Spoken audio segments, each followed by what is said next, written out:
সুপ্রিয় দর্শক, আজ ৯ জুলাই মঙ্গলবার। আজকের সারাদিনের প্রধান প্রধান খবর নিয়ে রেডিও টুডের সংবাদ সংকলন জানিয়ে দিচ্ছি আমি আবু সালে মুসা। শুরুতেই দেশের সংবাদ। এবার সকাল সন্ধ্যা ব্লকেট বা অবরোধ কর্মসূচি ঘোষণা করেছেন কোটা সংস্কার আন্দোলনকারীরা। আগামীকাল বুধবার সকাল 10টা থেকে সারা দেশে শিক্ষার্থীদের সড়ক মহাসড়কের গুরুত্বপূর্ণ পয়েন্ট অবরোধ করে বাংলা ব্লকেট পালনের আহ্বান জানিয়েছেন তারা। মঙ্গলবার সন্ধ্যায় ঢাকা বিশ্ববিদ্যালয়ের সেন্ট্রাল লাইব্রেরির সামনে সংবাদ সম্মেলনে বৈষম্য বিরোধী ছাত্র আন্দোলনের নেতারা এই ঘোষণা দেন। সংবাদ সম্মেলনে শিক্ষার্থীরা জানান, রেলপথ ও সড়ক পথ উভয়ই অবরোধের আওতায় থাকবে। এদিকে আজ মঙ্গলবার দেশব্যাপী ছাত্র ধর্মঘট এবং ক্লাস পরীক্ষা বর্জন সহ অনলাইন ও অফলাইনে গণসংযোগ চালায় আন্দোলনকারী শিক্ষার্থীরা। চীনা ব্যবসায়ীদের বাংলাদেশে বিনিয়োগের আহ্বান জানিয়ে প্রধানমন্ত্রী শেখ হাসিনা বলেছেন, বাংলাদেশে বিনিয়োগের এখনই সঠিক সময়। আমরা একসঙ্গে অনেক কিছু অর্জন করতে পারি। চীন সফরের দ্বিতীয় দিন মঙ্গলবার সকালে বেইজিংয়ের একটি হোটেলে বাংলাদেশ ও চীনের মধ্যে ব্যবসা বাণিজ্য এবং বিনিয়োগ সুবিধা শীর্ষক সম্মেলনে প্রধানমন্ত্রী এই আহ্বান জানান। 4 দিনের দ্বিপাক্ষিক সফরে বর্তমানে চীনের রাজধানী বেইজিংয়ে রয়েছেন বাংলাদেশের প্রধানমন্ত্রী। আগামীকাল বুধবার চীনের প্রেসিডেন্ট শি জিনপিং এর সাথে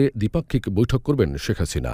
আওয়ামী লীগের সাধারণ সম্পাদক ওবায়দুল কাদের বলেছেন, কোটা বিষয়ক আন্দোলনে ছাত্রলীগ বা আইনশৃঙ্খলা বাহিনী যাতে কোনো উস্কানি না দেয় সে বিষয়ে নির্দেশনা দিয়েছে প্রধানমন্ত্রী শেখ হাসিনা। মঙ্গলবার সকালে বঙ্গবন্ধু এভিনিউতে আওয়ামী লীগের এক যৌথ সভায় একথা বলেন তিনি। শিক্ষকদের আন্দোলন নিয়ে ওবায়দুল কাদের বলেন, তাদের সাথে অনানুষ্ঠানিক যোগাযোগ হয়েছে। আশা করি দ্রুতই এই সমস্যার সমাধান হবে। এদিকে প্রথম ও দ্বিতীয় শ্রেণীর সরকারি চাকরিতে মুক্তিযোদ্ধা কোটা পদ্ধতি বাতিলের সিদ্ধান্ত অবৈধ ঘোষণা করে হাইকোর্টের দেওয়া রায়ের বিরুদ্ধে আপিল বিভাগে আবেদন করেছেন ঢাকা বিশ্ববিদ্যালয়ের 2 শিক্ষার্থী। আগামীকাল বুধবার আপিল বিভাগে এর শুনানি অনুষ্ঠিত হবে। মঙ্গলবার বেলা 11:30টায় আপিল বিভাগের চেম্বার বিচারপতি মোহাম্মদ আশফাকুল ইসলাম শুনানির জন্য দিন ধার্য করেন। আদালতে এ আবেদনের পক্ষে শুনানি করেন অ্যাডভোকেট শাহ মঞ্জুরুল হক। প্রশ্নপত্র ফাঁসের অভিযোগ প্রমাণিত হলে গত 5 জুলাই শুক্রবারে অনুষ্ঠিত রেলওয়ের নিয়োগ পরীক্ষা বাতিল হতে পারে বলে জানিয়েছেন পিএসসির চেয়ারম্যান মোহাম্মদ সোহরাব হোসাইন। তবে প্রশ্নপত্র ফাঁস কাণ্ডে গঠিত তদন্ত কমিটি সুপারিশ করলেই এই বিষয়ে সিদ্ধান্ত নেওয়া হবে বলে জানান তিনি। মঙ্গলবার সাংবাদিকদের প্রশ্নের জবাবে এসব কথা বলেন তিনি। প্রশ্নপত্র ফাঁসের অভিযোগের ঘটনায় পিএসসি 3 সদস্যের তদন্ত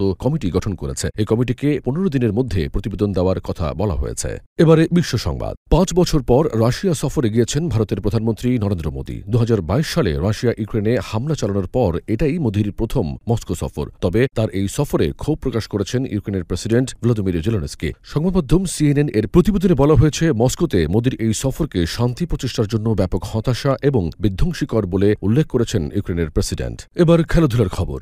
গ্রুপ পর্বে চিলির বিপক্ষে ম্যাচে পাওয়া চোট এখনও ভোগাচ্ছে লিওনেল মেসিকে। কোয়ার্টার ফাইনালে ইকুয়েডরের বিপক্ষে খেলতে পারবে কিনা এমন শঙ্কাও ছিল। তবে শঙ্কা কাটিয়ে মেসি খেলছেন সেই ম্যাচে, কিন্তু তাকে পাওয়া যায়নি সেরা ছন্দে। এমনকি ট্রাইবেকারের নিজের শট থেকে গোল করতেও ব্যর্থ হয়েছেন মেসি। আর্জেন্টাইন অধিনায়কের চোট নিয়ে ধোঁয়াশা আর শঙ্কা কাটেনি এখনও। এবার প্রশ্ন উঠেছে, সেমিফাইনালে কানাডার বিপক্ষে তিনি খেলতে পারবেন কিনা। এমন প্রেক্ষাপটে আর্জেন্টাইন কোচ জানালেন মেসি খেলবে। সংবাদ সম্মেলনে মেসিকে পাওয়া নিয়ে কোনো সন্দেহ নেই জানিয়ে তিনি বলেন, সে খেলার জন্য 99% ফিট রয়েছে। আমার কাছে কখনোই মনে হয়নি যে সে খেলার জন্য ফিট নয়। বুধবার বাংলাদেশ সময় সকাল 6টায় নিউ জার্সিতে কোপা আমেরিকার ফাইনালে ওঠার লড়াইয়ে কানাডার মুখোমুখি হবে আর্জেন্টিনা। এবারের কোপায় এ নিয়ে দ্বিতীয়বার কানাডার বিপক্ষে খেলবেন মেসিরা। রেডিও টুডে 90.6 FM এর আজ 9 জুলাই এর সংবাদ সংকলন এ পর্যন্তই। সবাইকে শুভরাত্রি জানিয়ে এখানেই বিদায় নিচ্ছি আমি আবু সালে মুসা।